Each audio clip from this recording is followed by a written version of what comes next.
Hello, this is Call My Bluff with the man who trained Baron Munchausen, Frank Muir. Evening.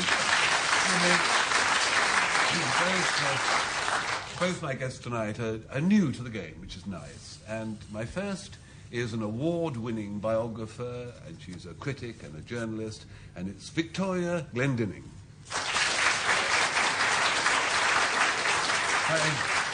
My second guest is a rather distinguished actor who's had a huge success in television recently, but on the other side, so I mustn't mention the name of the show.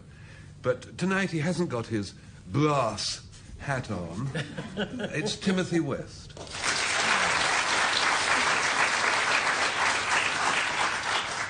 And in the blue corner, the captain of the SWATs, Arthur Marshall.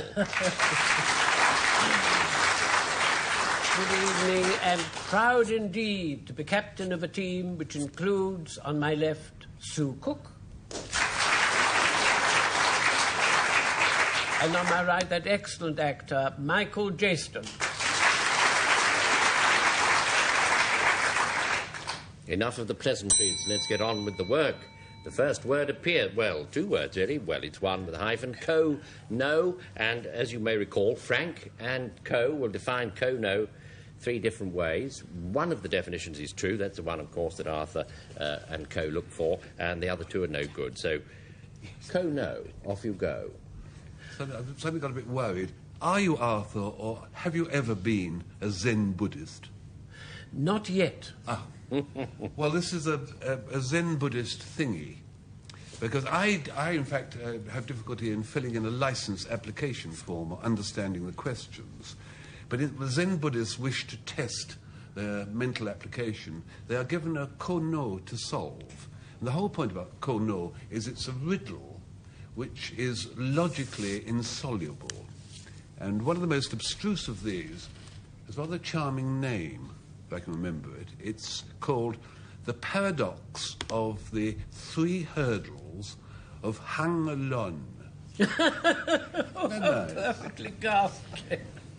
But it's logically insoluble. What do they have to say? Do they say, I give up, or...? Well, they sort of sit cross-legged and look at each other and hope that a silent period comes on. Yes, I'm just trying to be helpful, you know, Frank. You can fill in the detail. Timothy West's turn now. No, Kono is a southeasterly wind which blows across the Gulf of Siam regularly at the time of the spring equinox. And it is so regular and so predictable that Siamese fishermen have taken to the habit of laying up their boats when the equinox approaches and stopping work until the wind has abated itself. OK, right, now what does Victoria Glendenning tell us? Well, Kono is a board game played with counters, and it's a traditional board game of Korea. And like most board games, it's pretty uneventful. All you have to do is move your counters into the squares vacated or by other people's counters. It's a board game. That's why they're called board games. Because everybody's so very bored, yes. Tell that to Korchnoi. I don't know about uneventful. Anyway, this is what they say. It is a sort of a wind. It's this Korean board game, and it is a logically insoluble riddle from I can't quite remember where, but Arthur, you probably do. He chooses. There we are. Now, Timothy's wind. Would you rephrase that? I don't go for your wind, really. Frank, on and on you went with the dreadful Zen Buddhist thing. It was simply appalling. And, of course, it may well be right. But I think, on the whole, we are of one mind here. That it's Victoria's Korean board game. Oh, she did say it was the uneventful board game. True or bluff, Victoria? It's a bullseye. Yes, we were all in one mind. It is a Korean board game. Beginner's luck. Well, now we have another word. Manul, and Arthur will tell you about this. A manul is the native name on the island of Tahiti for a meeting place. It's a sort of communal hut, presumably where the Tahitian Women's Institute gather. for their monthly meetings. And it's a thatched affair, and the eaves slope down to within about 4 feet of the ground, but it's very, very high in the middle, a sort of spire-like central pole, which goes up to about 40 feet. No. Yes. They can be very tall, of course, in Tahiti, can't they? That's why they have this very, very high centrepiece. It all seems to fit in somehow, doesn't it? Let's ask Michael Jayston now. What does he say? A manul is a primitive stone implement used by Stone Age man and presumably Stone Age woman. It was a smooth oval stone used for grinding cereals and other foodstuffs, and it was also used as a doorstop. We use a piece of wedgewood. What? Now whose turn? Yes, Sukuk. Well, it's actually pronounced manual, not manuel. It's not a Spanish waiter, it's manual. And it's a kind of liquid which is distilled from the resin of certain hardwood trees, and rather like ambergris it's used to make scents and perfumes. I think what might help you to clinch this is that the chemical name is bicyclic diterpenoid alcohol, which sounds ghastly, but it does actually make ladies smell very nice in the end. They say then that it's this stone implement, that it's a constituent of scent, it's the basis of scent, and it's this Tahitian meeting house for the Tahitian WI or thereabouts now. Frank, choose one of those. I'm worried about art and this 40-foot-high hut. If it were lower, would it not worry quite so It much? wouldn't worry me quite as much, because I can't think why it's that high. It's not to let the snow roll off it, is it? Do they dance on each other's shoulders 8 high or something? Oh, I forget. Stone primitive interval, man tool. I think we're being rused there, don't you? Or the scents. Why would a scent be called manul or I don't know. I think it's Sue Cook.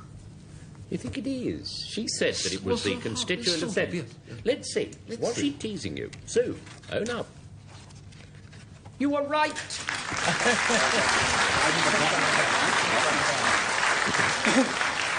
Manul is the basis of scent, one of the bases that you can make scent out of or upon.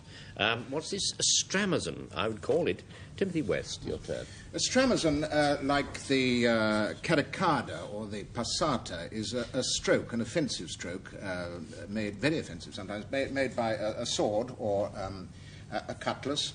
And the stramazon is actually a vertical stroke at your opponent's head, and if you know what you're doing, it's probably fatal. Right. Now, Victoria. A stramazon is a kind of very high, elaborate Mexican saddle to go on a horse. In fact, it should really be pronounced ramazon. And it was used for very grand dignitaries in Mexico to go in processions. And sometimes they had, a stramazon would have sort of brocaded sides and elaborate cushions, and sometimes even a kind of a balcony thing over the top. A very elaborate saddle for a horse. Right, Frank. It's stramazon is an ancient poetic word for that shimmering curtain of shifting lights in northern skies called the, I can't spell it, but it's called the Aurora Borealis. And it is mentioned in literature. Tennyson. Tennyson, you know, of course, The Mort of D. Arthur, Tennyson's poem. And while yet he held the torch, swung in an arch, it burnt like the stramazon of Arctic night. What was he doing swinging it in an arch, I wonder? I would rather not answer that. For reasons which will become clear later. Well. So they say it's sort of aurora. It is the poetic way of describing the Aurora Borealis. It's a Mexican saddle, and it's a specially vicious sort of sword stroke. And Michael Jayston has his choice of those. Well, I know Amathon in Spanish means a woman rider, so I'm going to discount Victoria's for that reason, because it sounds too much like a cross between a female rider on a horse. And also, I think if I knew my Mort d'Arthur, I would know whether that was true or not either. I'm going to discount Frank's as well. I don't know my Mort d'Arthur, but I'll take a guess that it's not in there. I'm going to go for Tim's, the sword, the stroke of a sword. That's what he said. True or bluff, he owns up. Yea, verily.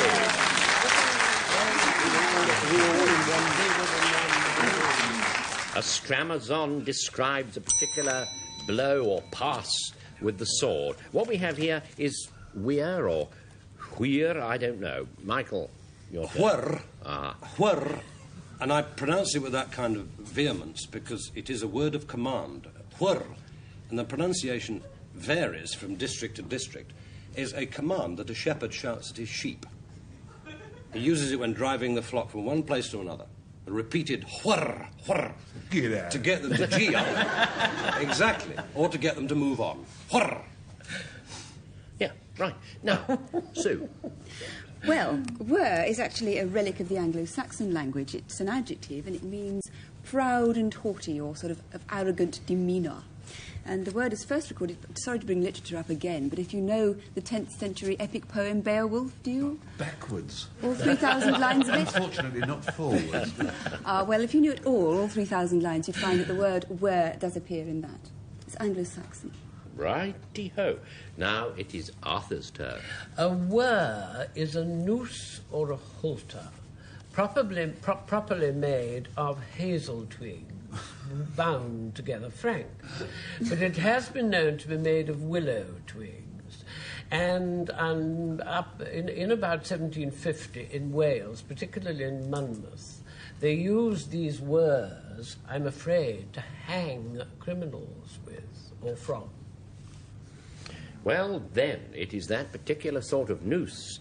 It is the command of a shepherd urging the dog on, or backwards, or forwards, or sideways, and it also means proud, haughty.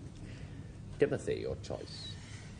Well, it doesn't sound to me like a Welsh word, and I always think that anybody who challenges you about Beowulf is onto a fairly good wicket.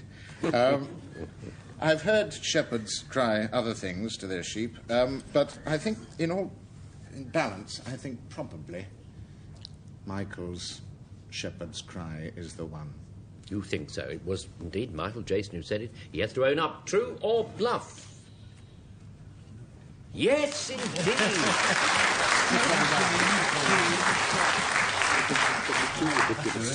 Whir is what shepherds go round saying to sheep. If you've ever wondered, now you know. Glassock is the next word. Victoria Glendenning.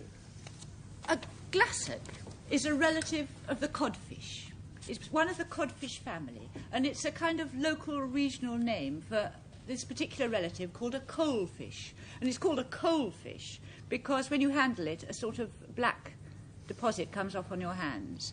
And glassock isn't the only name for this coalfish. In other parts of England, it could be called a blocken or a moolfish or a black pollack. But a glassock, it's all the same. My dear, good heavens. Right. Frank. Hello. A glasshook is really a glossing jack.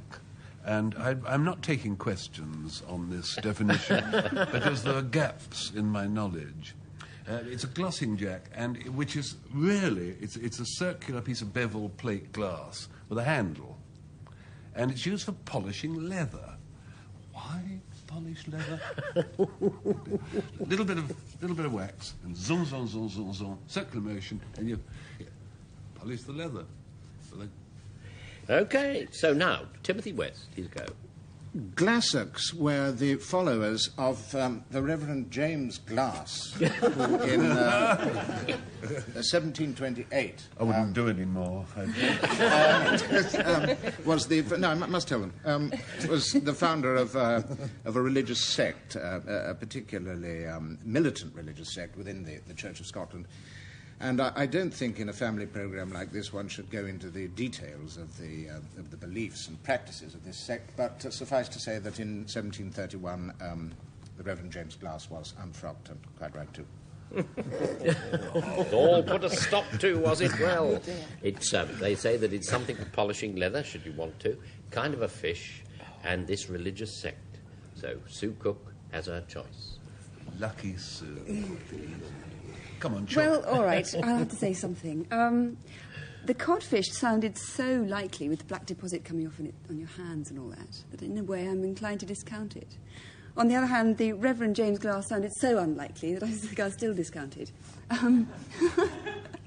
So... feminine logic. I think that sort of leaves me reluctantly with Frank's glossing jack or whatever it was for polishing leather. Was that right? I think I'll go for that. You're going for old Frank's polishing, Jack. Change your mind. True or No, bluff? well... Frank got to own up now.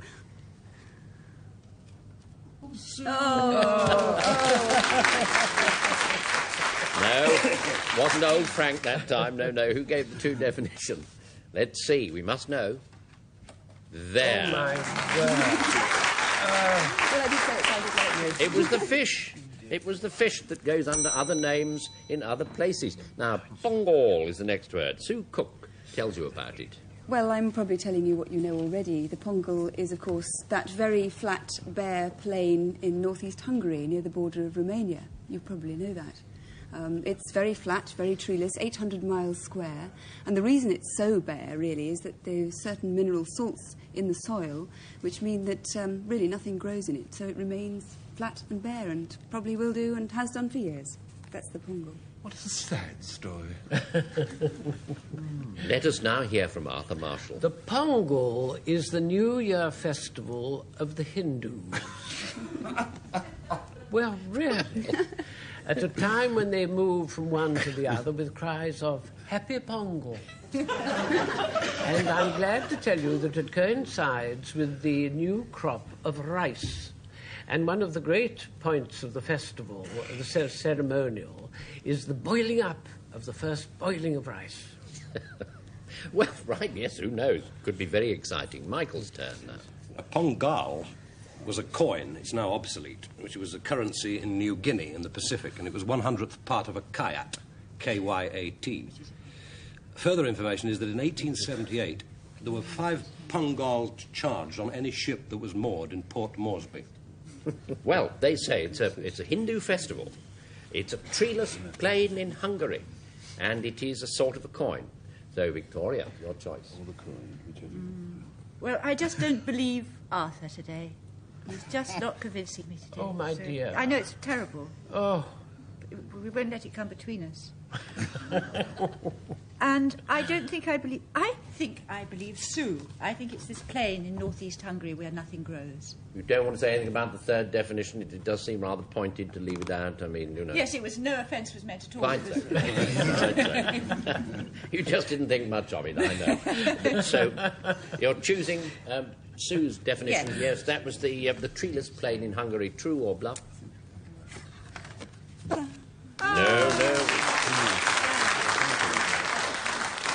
That's called something quite different. Who gave the true definition? What about all that scoffing? Yes, all the rest? indeed. There. It is indeed. A pongal is a Hindu festival, whether you like it or whether you don't like it. Yes, well, they'll never stamp it out, though. Oborek is the next word, and it's Frank to define it. Oborek. Oborek is an ancient Egyptian measurement of length about a third longer than a royal cubit. Than a royal what? Cubit. Oh, yes. Nothing to do with building bridges.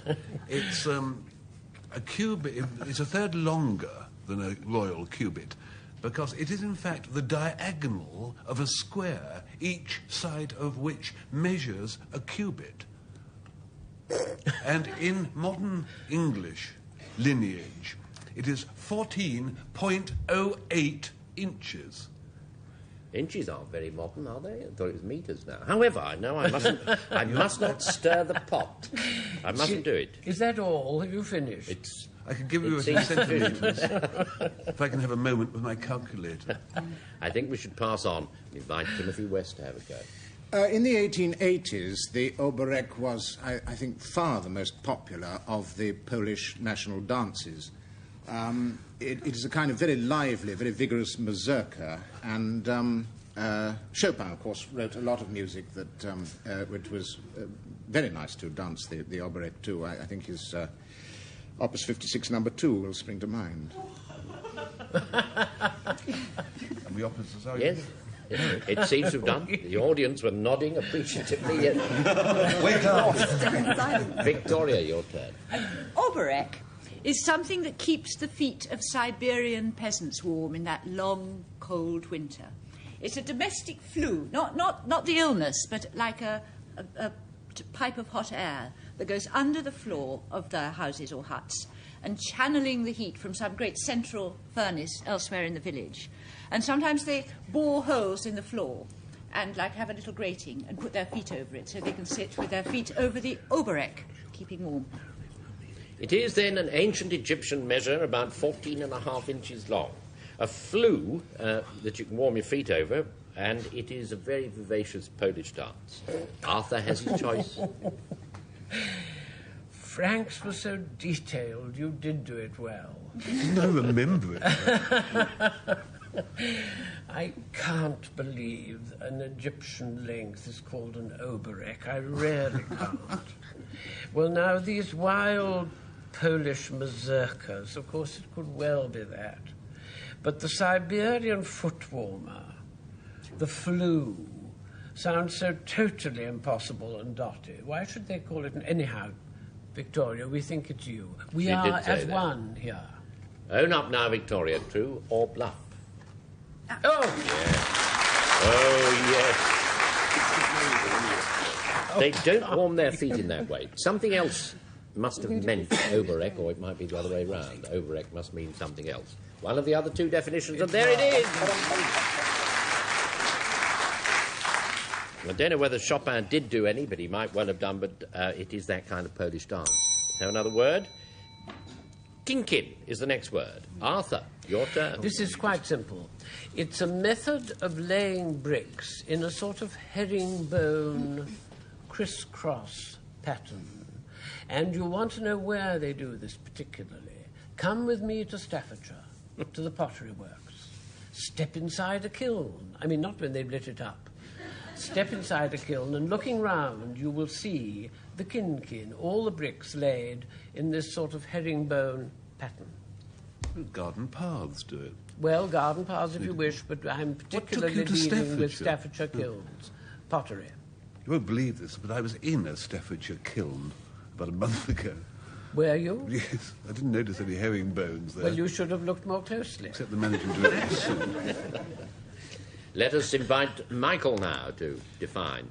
A kinkin is a beautiful species of Chinese pigeon, and it's bred especially for its pinky rose plumage. It's used as live decoration in the gardens of some Chinese houses. Right, Sue. Well, a kinkin is a smallish barrel, really, of no particular capacity or size. It used to be used in Scotland a lot. I don't think it's used much these days because now they've invented the bottle and the plastic container and that sort of thing, and the poor old kinkins got phased out.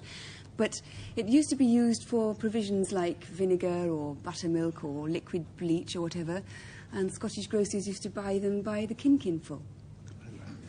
Well, it's, they say that it's Chinese pigeon, pink pigeon it is, sort of a barrel, died out a bit these days, and bricks laid in a sort of herringbone pattern in Staffordshire, and possibly even in Egham. Your choice. You weren't listening. Well, I've drifted away a bit, but I don't live in Egham. I don't know. No. I don't believe anyone does. Egham is most grateful for both things, for Yes. being mentioned, and I don't live there. We think that Kinkin, as a barrel, is trying to ruse us into confusing it with Pipkin and Tintin and things. Whether it's a Chinese pigeon or the other Chinese pigeon, the only pink pigeon is Mauritian pigeon, but we think that's what it is. Flash the card, lad. Yeah, true. He did say it Let's was a get it pink over pigeon. with. True or bluff? He owns up. Nothing. If it wasn't that, it has to be one of the other definitions. Which? Let's have it. It is the barrel. The little gesture, as it were, puts it in italics. It is indeed an old-fashioned name for a barrel in Scotland. Very interesting juncture. 4-all. Lovely time for another word on which everything hinges. Boret. Timothy's go. Boret is an old Cornish word, and it is a flat, oblong raft used by Cornish fishermen in the Helston River for, first of all, sowing the young oysters and later reaping the grown-up ones. It serves a double purpose. Mm-hmm. And now Victoria. A boret is a sort of special short flute used by apprentice bagpipers to practice their fingering on, which doesn't inflate the bag, so it doesn't make any noise. So it's a sort of silent bagpipe. Oh, what a wonderful idea. Now, what does Frank say? I don't know how hot you are on falconry. It's always been something of a closed book to me. I know words like muse and Muir is a falconry expression, come to think of it. But a boret is one of those.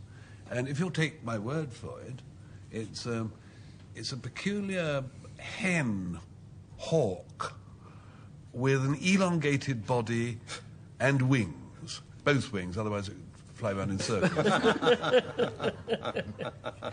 They say, then, that boret is a female hawk. It is a special Cornish raft, and it is a short flute to enable you to play the bagpipes silently. Michael Jayston to choose. Half a tick. I'd take a whole tick as chance. Well, yes, Frank, this falconry and the hen hawk and the elongated body and wings, it'd have to have, wouldn't it, as you said? I'm going to discount that. It sounds too ridiculous. Cornish flat raft, fishermen and oysters. No, I'm going to go for Victoria, the apprentice, the silent flute. The short flute, she said. True or bluff? No, no. Oh,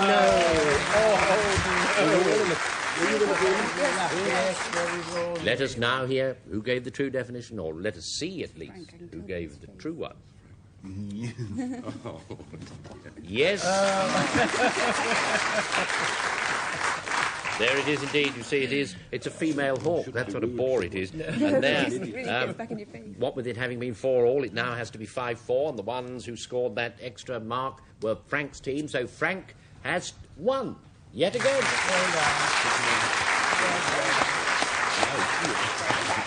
Let's have a look at poor old Arthur and Co. Pipped on the post. Look at them. Oh, dear, dear, dear. Still, I don't suppose they mind very much. Back next time with more words that they couldn't give away. Till then, goodbye from Timothy West, Michael Jayston, Victoria Glendenning, Sue Cook, Frank Muir, and Arthur Marshall. Goodbye.